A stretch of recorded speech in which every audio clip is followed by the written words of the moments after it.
తెంచాకయ్యా అంటున్నారు. నకిలీ మందు తాపి మా ఊళ్ళకు మా తాలిబొట్టు తెంచి మా కుటుంబాలు రోడ్డును పెయ్యాకయ్యా అంటున్నారు.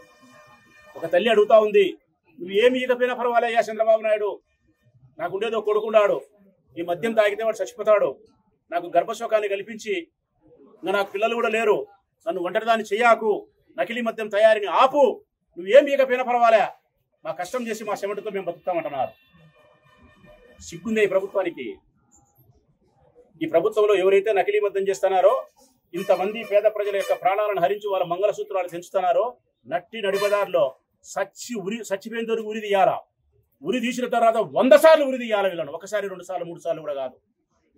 ఇంత జరిగితే వాళ్ళ తరపున పోటీ చేసిన తంబలపల్లిలో జయచంద్రారెడ్డి ఎమ్మెల్యే అభ్యర్థి. నేను పొద్దుటూరు అయితే వైఎస్ఆర్ పార్టీకి చేసినాను, తంబలపల్లిలో తెలుగుదేశం పార్టీకి జయచంద్రారెడ్డి. అతను మొదటి ముద్దాయి, అతను సూత్రధారి, వెనకాల కరకట్ట పెద్దలు. ఈ బుద్ధుడికి జయచంద్రారెడ్డిని అరెస్ట్ చేయలేదు. సోషల్ మీడియాలో పోస్టు పెడితే కన్నా తీసుకుపోయి జైల్లో పెడతారా? ధర్నాలు చేస్తే మేము తీసుకుపోయి మమ్మల్ని జైల్లో పెడతారా? నకిలీ మద్యం తయారు చేసి కుటీర పరిశ్రమలు, నకిలీ మద్య కుటీర పరిశ్రమలు ఏర్పాటు చేసి మంగళసూత్రాలు తిరిగి పడతానే కానీ తెలుగుదేశం పార్టీ ఇన్ఛార్జీలను నాయకులను మీరు అరెస్ట్ చేయరా? స్పిరిట్ సప్లై చేసిన బాలాజీని అరెస్ట్ చేయరా? వేల కోట్ల రూపాయలు పేద ప్రజల డబ్బు దోసుకుంటే అది ఎవరు అకౌంట్ల ద్వారా ఎక్కడికి పోయిందని చెప్పి కనిపెట్టరా? నకిలీ మద్యం తయారు చేయడానికి ముడిసరికి ఎక్కడి నుంచి తీసుకొచ్చినారని చెప్పి మీరు కనిపెట్టరా? నకిలీ మద్యం తయారు చేయడానికి కావాల్సిన ప్లాంట్ను, అందులో పరికరాలను, ఎక్విప్మెంట్ను ఎవరు తీసుకొచ్చినారు, దాని డబ్బు ఎవరు ఎక్కడ పెట్టినారు, ఎవరు ఎక్కడ కొనుగోలు చేశారనే విషయాలు ప్రపంచానికి చెప్పరా? చెప్పరు. ఎందుకు? దొంగలు మీరే. దొంగల చేతికి బీగం ఇచ్చినాం, మా దరిద్రం అది.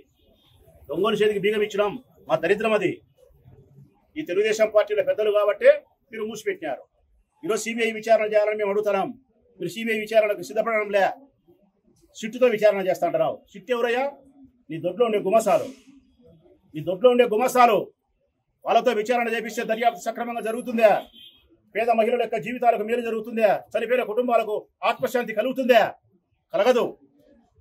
నువ్వు నిజంగా తప్పు చేయకపోతే, నీ పార్టీ తెలుగుదేశం పార్టీ అభ్యర్థులు సూత్రధారులు, వెనకల పాత్రధారులు మీరు కాకపోతే సిబిఐతో విచారణ చెప్పి, ఎందుకు సిబిఐతో విచారణ చెప్పావు? ఆనాడు రాజశేఖర రెడ్డి పరిటాల రవి హత్య కేసులో జగన్మోహన్ రెడ్డి మీద అభియోగం చేసినప్పుడు అసెంబ్లీలోనే ప్రకటించినాడు, సిబిఐ విచారణ చేయండి, నా కొడుకు నిగ్గు తేల్చండి అని చెప్పి, ఉరి తీయండి నన్ను బహిరంగ ప్రదేశంలో చెప్పినాడు. సిబిఐ విచారణ చేసినారు ఆయన కొడుకు మీదనే, ఆయన ముఖ్యమంత్రిగా ఉండేప్పుడు. మరి ఈరోజు ఎందుకు నువ్వు సిబిఐ విచారణ సిద్ధం కాలే? చుట్టుతో బట్టుతో అంటున్నావు. కారణం తూతూ మంత్రం.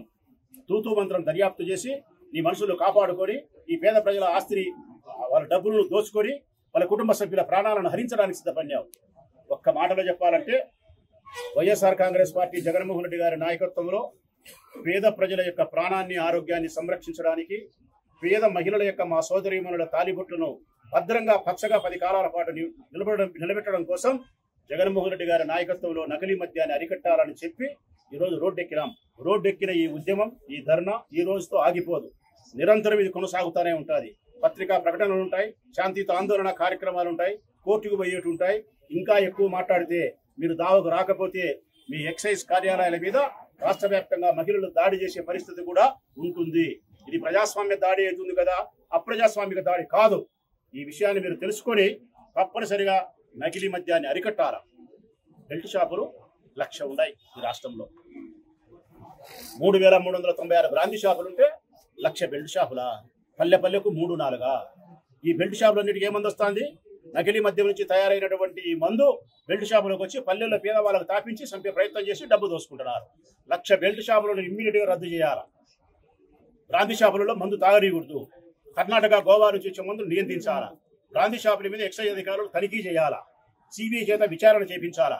పేదవాళ్ళ దగ్గర నుంచి దోచుకునే డబ్బు ప్రభుత్వ ఖజానాలోకి రావాలా. ఈ నకిలీ మద్యం తాగి మరణించిన వారి యొక్క కుటుంబాలకు మేలు చేసే విధంగా ఈ మద్యం నుంచి తయారైన డబ్బు నుంచి వారికి నష్టపరిహారాన్ని చెల్లించాలా. ఇవన్నీ జరిగేంత వరకు జగన్మోహన్ రెడ్డి నాయకత్వంలో మేము, మాతో పాటు మా చెల్లెళ్ళు, మా సోదరులు, పేద కుటుంబాలకు సంబంధించిన మహిళలందరూ కూడా రోడ్ల మీదకి వస్తాం, ధర్నాలు చేస్తాం, ఇంకా ఇంతకంటే పెద్ద ఉద్యమాలే చేస్తాం. మాకు ఉద్యమానికి స్ఫూర్తి మహాత్మా గాంధీ తాతనే.